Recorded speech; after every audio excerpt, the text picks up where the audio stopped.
नमस्कार मित्रांनो, नर्सिंग के किशोर सेवा मी आरोग्यदूत या चॅनलमध्ये मी अक्षय तुम्हा सर्वांचं मनापासून स्वागत करते। तर मित्रांनो, तुम्ही जर माझ्या चॅनलवर आता नवीन आले असाल तर चॅनलला सबस्क्राईब करा, व्हिडिओला लाईक करा आणि शेअर करायला विसरू नका। तर आजचा व्हिडिओ आपण बघणार आहोत स्मॉल इंटेस्टाईन जो एएनएम आणि जीएनएम फर्स्ट इयर स्टुडंटना ॲनाटॉमी फिजिओलॉजीमध्ये विचारला जाणारा इम्पॉर्टंट क्वेश्चन आहे। जीएनएम फर्स्ट इयरच्या बायोसायन्स क्वेश्चनमध्ये विचारला जाणारा प्रश्न आहे। तर स्मॉल इंटेस्टाईन 5 मार्काला प्रश्न विचारला जातो। 5 मार्काला प्रश्न विचारल्यावरती त्याच्यामध्ये काय लिहायचं, त्याच्यात स्मॉल इंटेस्टाईन माहिती लिहायची आहे तुम्हाला। टिपा लिहामध्ये 5 मार्काला, तर त्याच्यामध्ये स्मॉल इंटेस्टाईनची थोडक्यात माहिती आणि एक डायग्राम हे तुम्हाला टिपा लिहामध्ये इम्पॉर्टंट आहे, लिहिणं गरजेचं आहे। तीच माहिती मी तुम्हाला 5 मार्काला काय विचारल्यावरती द्यायचे ते लिहिलेली आहे। ह्याच्यामध्ये थोडेसे जास्त डिटेल्समध्ये असेल, पण तुम्ही 2-2 ओळी लिहू शकता, की नाहीतर तुमचा प्रश्न उत्तर खूप मोठं होणार। 5 मार्काच्या प्रश्नाला 2.5 ते 3 प्रश्न म्हणजे पेपर लिहिणं गरजेचं आहे किंवा प्रश्नाचं उत्तर लिहिणं गरजेचं आहे। सगळ्यात महत्त्वाचं म्हणजे मी दिलेली माहिती तुम्ही फॉलो करू शकता, पण सगळ्यात इम्पॉर्टंट आहे जे तुमचे ट्युटर, नर्सिंगचे ट्युटर जे माहिती देतात किंवा तुमच्या पुस्तकावरती दिलेली असते ती तुम्ही फॉलो करू शकता, त्याच्यानुसार टिपा काढू शकता, ह्या व्हिडिओचा आधार घेऊ शकता, काय काय लिहिणं गरजेचं आहे तेही बघू शकता। पण सगळ्यात महत्त्वाचं जे तुमचे नर्सिंगचे ट्युटर जे माहिती देतात, लेक्चर देतात, तेव्हा ते व्यवस्थित ऐकणं खूप गरजेचं आहे। चला तर मग व्हिडिओला सुरुवात करूया। सगळ्यात महत्त्वाचं म्हणजे मी दिलेली माहिती चुकीची आहे किंवा ती नर्सिंग रिलेटेड पुस्तकावरतीच आधारित आहे, पण इम्पॉर्टंट असं तुमचे नर्सिंगचे जे ट्युटर असतात जे समोर बसून तुम्हाला शिकवतात ती माहिती कॅप्चर करणं खूप इम्पॉर्टंट आहे। चला तर मग व्हिडिओला सुरुवात करूया। आपण लहान आतड्या जर प्रश्न विचारला तर त्याची थोडक्यात माहिती आपल्याला लिहायची असते। लहान आतड्याचं वर्णन करायचं थोडं। तर लांबी लहान आतड्याची किती आहे? 16 फूट म्हणजेच 5 मीटरपेक्षा थोडीशी जास्त असते लहान आतड्याची लांबी। सुरुवात ह्याची कुठून होते तर जठराच्या पायलोरिक एंडपासून ह्याची सुरुवात होते। शेवट ह्याचा इलिओसिकल जी झडप आहे, मोठा जो इंटेस्टाईन आहे त्याच्या मोठ्या आतड्यामध्ये होतो। त्याच्यानंतर स्थान कुठे आहे लहान आतड्याचं स्मॉल इंटेस्टाईनचं? तर स्थान आहे लहान आतडे उदरपोखीमध्ये बेंबी म्हणजे नाभी भोवताच्या जागेत असून त्याच्याभोवती मोठे आतडे म्हणजे स्मॉल इंटेस्टाईन आहे असं आहे, आणि त्याच्याभोवती हे लार्ज इंटेस्टाईन आहे असं अशा प्रकारे। तर याचे 3 भाग पडतात आतड्याचे: डिओडिनम, जेजुनम, इलियम। तिन्ही भाग एकमेकांशी संलग्न व सलग आहेत। तर आता पहिल्या एक भागाची थोडक्यात माहिती बघूया। डिओडिनमची सुरुवात, जो डिओडिनम आहे त्याला तुम्हाला परीक्षेमध्ये लिहिताना त्याची माहिती असं अंडरलाईन करून डॉट करायचं आहे, आणि तिथून असे पेज लाईन्स असतात, तर तुम्हाला ह्या लाईनपासून इथून सुरुवात करायची आहे डिओडिनम। ओके, डिओडिनमची सुरुवात जठराच्या पायलोरिक एंडपासून होते। याची लांबी सर्वसाधारणपणे 10 इंच म्हणजे 25 सेंटीमीटर इतकी असते। डिओडिनमचा आकार इंग्रजी सिया मुळाक्षरासारखा आहे। जेजुनम आहे जो दुसरा भाग, त्याच्याबद्दल जेजुनम डिओडिनम व इलियम यांना जोडणारा लहान आतड्यांचा मधला भाग असून याची लांबी सुमारे 6 फूट म्हणजे 2 मीटर्स एवढी आहे।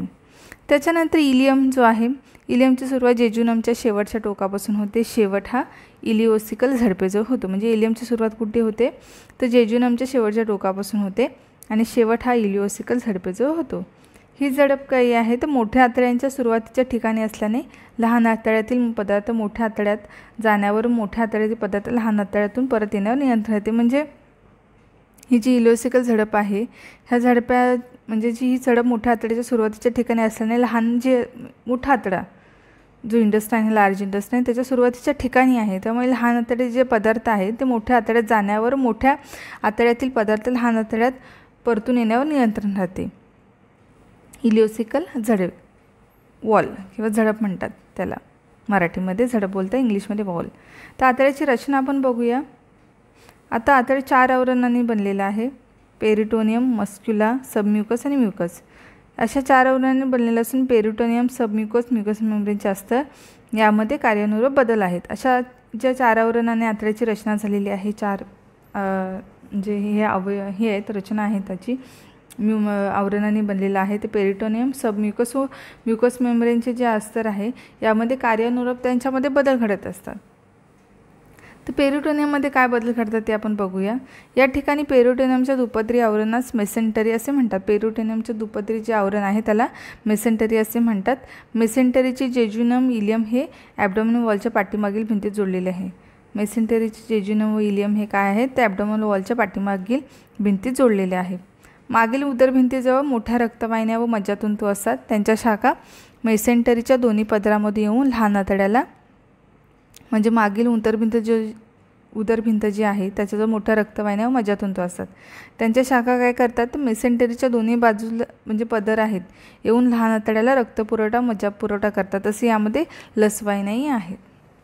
ज्या उदरभिंतीच्या ज्या मेसेंटरीला ज्या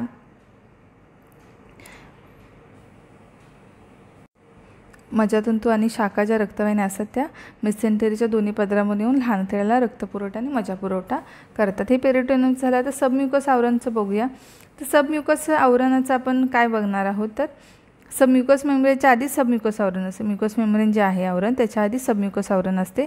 यामध्ये अतिसूक्ष्म नाजूक रेसोमस ग्रंथी असतात, त्यांना ब्रुनर्स ग्रंथी असे म्हणतात। म्युकस मेम्ब्रेनच्या आधी सबम्युकस आवरण असते, त्याच्यामध्ये जे अतिसूक्ष्म नाजूक आणि रेसोसोम ग्रंथी असतात त्यांना ब्रुनर्स ग्रंथी असं म्हटलं जातं। या ग्रंथी जो स्राव निर्माण करतात तो चिकट असतो, त्याची प्रतिक्रिया अल्कली असते। जठरातील हायड्रोक्लोरिक ॲसिड अन्नरसात मिसळल्यामुळे जठरातून डिओडेनममध्ये येणारा अन्नरस हा ॲसिडिक असतो। ब्रुनर्स ग्रंथीच्या अल्कली स्रावामुळे अन्नरसाची ॲसिडिक प्रतिक्रिया कमी होते। ब्रुनरसीच्या ज्या अल्कली स्रावामुळे अन्नरसाची जी ॲसिडिक प्रतिक्रिया असते ती काय होते, कमी होते। त्यामुळे अन्नपचनाची क्रिया सुलभ होते। ह्या स्रावामुळे काय होतं, या जी अन्नपचनाची क्रिया आहे ती काय सुलभ होण्यास मदत होते। दुसरे म्हणजे स्रावामुळे डिओडेनमच्या म्युकस मेम्ब्रेनचे संरक्षण होते। या स्रावामुळे काय होतं, तर डिओडेनमच्या म्युकस मेम्ब्रेन असं त्याचं संरक्षण होतं। तर अशा प्रकारे जर तुम्हाला आता पेरिटोनियम, डिओडेनम म्हणजे सबम्युकस आवरण ह्यांची थोडक्यात माहिती लिहायची। तुम्ही एवढी डिटेल्समध्ये 5 मार्काला लिहित बसला तर हे होईल, फक्त तुम्हाला नॉलेज म्हणून मी सांगते, तर तुम्ही थोडक्यात लिहू शकता। आता म्युकस मेम्ब्रेनबद्दल बघूया। म्युकस मेम्ब्रेनच्या वैशिष्ट्यपूर्ण रचनेमुळे लहान आतड्याचा पृष्ठभाग खूपच मोठा होतो। त्याच्यानंतर लहान आतड्याचे कार्य फंक्शन काय आहेत, तुम्हाला अजून फंक्शन माहीत असेल तर तुम्ही याच्यामध्ये ॲड करू शकता। मला जे इम्पॉर्टंट आहे ती मी याच्यामध्ये ॲड केलेत। तुम्हाला अजून तुमचे ट्विटरने दिलेले असतील, तुम्हाला अजून मिळत असेल तर तुम्ही ते ॲरो करून ते फंक्शन अजून तुम्ही ॲड करू शकता। तर लहान आतड्याचे कार्य काय आहे, तर आंतररसाची निर्मिती करणे, पेरिस्टालिक मूव्हमेंट, विभागीय लंबकीय हालचाल, प्रोटीन्स फॅट पचन, जंतूंपासून संरक्षण, हार्मोन्स निर्मिती आणि अन्नघटकाचे शोषण। या प्रकारे असा तुम्हाला स्क्वेअर करायचा परीक्षेमध्ये आणि त्याचे कार्य लिहायचे। तर लहान आतड्याचे कार्यातलं आंतररसाची निर्मिती करणे मी इथे लिहिलं आहे, तर तुम्ही सिंगल आंतररसाची निर्मिती, पेरिस्टालिक मूव्हमेंट, ते ह्याला आंतररसाची निर्मिती करणे। तर इथे तुम्हाला असं अंडरलाईन करायचं आहे, इथे 2 डॉट द्यायचे आहेत आणि सुरुवात करायची आहे।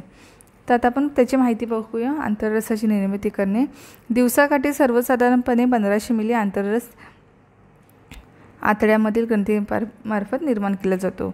इंटेस्टाइनल ज्यूस हा आंतररस म्हणजे आहे तो आतड्यामधील ग्रंथीमार्फत 1500 मिली हा एवढा दिवसाकाठी निर्माण केला जातो। आंतररसातील घटक म्युकस, मिनरल, सॉल्ट्स दरम्यान असतो। आंतररसाचा pH हा नेहमी 7.8 to 8च्या दरम्यान असतो। नेहमी 7.8च्या दरम्यान असतो। आंतररसामध्ये घटक जे असतात ते म्युकस, मिनरल, सॉल्ट हे असतात आणि आंतररस आतड्यातील ग्रंथीमार्फत निर्माण केला जातो। तर आंतररसाची निर्मिती करणे पहिलं कार्य। त्याच्यानंतर पेरिस्टालिक मूव्हमेंट इथे लिहू शकता ॲरो करून पुढचं त्याच्याबद्दल माहिती। तर पेरिस्टालिक मूव्हमेंट्सद्वारा आतड्यामध्ये आलेला अन्नरस पुढे ढकलणे, आंतररसाची निर्मिती व पेरिस्टालिक मूव्हमेंट्स या पॅरासिम्पॅटिक मज्जातंतूच्या उत्तेजनाने वाढवतात। म्हणजे पेरिस्टालिक मूव्हमेंटद्वारा आतड्यामध्ये आलेला जो अन्नरस असतो, काय पेरिस्टालिक मूव्हमेंट असतात इंटेस्टाइनमध्ये, तर त्याच्याद्वारे आलेला अन्नरस पुढे ढकलणे आणि आंतररसाची निर्मिती व पेरिस्टालिक मूव्हमेंट्स व पॅरासिम्पॅटिक मज्जातंतूच्या उत्तेजनाने वाढवणे। त्याच्यानंतर आहे आतड्याच्या गोलाकार स्नायूंना येणाऱ्या विभागीय म्हणजे जे मूव्हमेंट्स असतात विभागीय किंवा सेगमेंटल मुवमेंट्स असे म्हणतात. आतड्याच्या गोलाकार स्नायूने येणाऱ्या आकुंचनामुळे छोटे छोटे गोलाकार विभाग तयार होतात. या विभागाच्या विभागीय हालचालीला सेगमेंट मुवमेंट्स असे म्हणतात. तसेच आतड्याच्या स्नायूच्या घड्याळाच्या लंबकाप्रमाणे लंबकीय हालचाली होत असतात. विभागीय व लंबकीय हालचालीमुळे अन्नरसामध्ये आंतरस व तेथील पाचकरस तसे हार्मोन चांगल्या प्रकारे मिसळले जाऊन अन्न घटकांचे पचन व शोषण चांगल्या प्रकारे होते. विभागीय आणि इथे तुम्हाला लिहायचं आहे विभागीय लंबकीय हालचाली करून मग खालची माहिती लिहायची. म्हणजे आतड्याच्या गोलाकार स्नायूने येणाऱ्या आकुंचनामुळे छोटे छोटे गोलाकार विभाग तयार होतात. या विभागांच्या विभागीय हालचालीला सेगमेंट मुवमेंट्स असे म्हणतात. तसेच आतड्याच्या स्नायूंच्या घड्याळाच्या लंबकाप्रमाणे लंबकीय हालचाली होत असतात. विभागीय व लंबकीय हालचालीमुळे अन्नरसामध्ये अन्नरस व तेथील पाचकरस तसेच हार्मोन्सही चांगल्या प्रकारे मिसळले जाऊन अन्न घटकाचे पचन व शोषण चांगल्या प्रकारे होते. तर हे लहान आतड्याचं विभागीय लंबकीय हालचाली लिहायचं आहे तिसरा मुद्दा. त्याच्यानंतर चौथा आहे प्रोटीन्स, फॅट्स व कार्बोहायड्रेट जे आहेत ते रासायनिक पचनाची क्रिया विलायमधील एन्टोराइड्सकडून पूर्ण होते. तर तुम्हाला इथे प्रोटीन्स इथे लिहिताना चौथा जो मुद्दा आहे तो लिहिताना प्रोटीन्स, फॅट्स, पचन करून डॉट करायचं. त्याच्यानंतर प्रोटीन्स, फॅट्स व कार्बोहायड्रेटच्या रासायनिक पचनाची क्रिया विलायमधील एन्टोसाइटकडून पूर्ण होते. तर हे लिहायचं चौथा. त्याच्यानंतर पाचवा मुद्दा आहे Peyer's, patches, solitary lymph follicles मार्फत अन्नमार्गातून होणाऱ्या जंतुसंसर्गापासून शरीराचे संरक्षण करणे. हे पण तुम्ही काम करू शकता. त्याच्यानंतर कॉलिसिस्टोकिनिन व सिक्रेटिन या हार्मोनची निर्मिती करू शकता. इथे लिहू शकता सहावा मुद्दा. त्याच्यानंतर अन्नरसातील संपूर्णपणे पचन झालेल्या व शरीराला आवश्यक असणाऱ्या अन्न घटकांचे शोषण. सातवा मुद्दा अन्न घटकाचे शोषण करणे. अशा प्रकारे तुम्हाला माहिती लिहायची आहे. ही इंटेस्टाईनची स्मॉल इंटेस्टाईनची डायग्राम आहे. तर तुम्ही अशा प्रकारे डिओडिनम, स्टमक, त्याच्यानंतर जेजुनम, असेंडिंग कोलन, तर ह्या प्रकारे तुम्ही डायग्राम काढू शकता. तुम्हाला माहिती असलेली डायग्राम ही तुम्ही काढू शकता. ती जी लार्ज इंटेस्टाईनमध्ये इन्क्लुडिंग असलेली डायग्राम तीही काढू शकता. तुम्हाला जे इझी पटेल ती डायग्राम तुम्ही काढू शकता. तर ही स्मॉल इंटेस्टाईनची डायग्राम आहे. तर अशा प्रकारे आजचा व्हिडिओ होता. फंक्शन तुम्हाला अजून माहीत असेल तर तेही लिहू शकता. जी एक्स्ट्रा माहिती असेल तीही तुम्ही ॲड करू शकता, जे नॉलेज असेल. आणि छानपैकी 5 मार्काला प्रश्न लिहायचा आहे. अशा प्रकारे आजचा व्हिडिओ होता. कसा वाटला नक्की कळवा. लवकरच भेटू आपण पुढच्या व्हिडिओमध्ये. तोपर्यंत काळजी घ्यायची आहे, मस्त राहायचं, स्वस्थ राहायचे. धन्यवाद.